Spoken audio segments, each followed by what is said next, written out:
The right to stand up for what we believe in is as American as apple pie, Independence Day, and Route 66.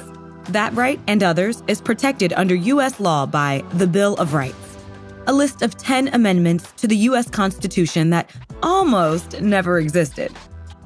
In 1787, the Founding Fathers met in Philadelphia to draft the U.S. Constitution.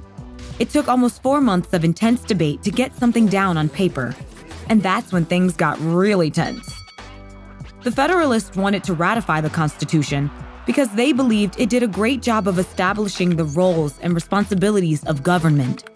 But the Anti-Federalists didn't want to ratify the Constitution unless it included written guarantees to protect the rights of people and limit the power of government. Calling time out, Virginian Anti-Federalist George Mason put forward a compromise. What if the Constitution was amended to include a list of civil rights that the government could not restrict? What a good idea! With the deadlock broken, the Constitution was signed into law, and Federalist James Madison got to work drawing up the list of the amendments. Representatives from different states bombarded him with ideas. He ignored some, but included others, rights and freedoms that many Americans know and love today, like freedom of religion, freedom of assembly, and the right to bear arms.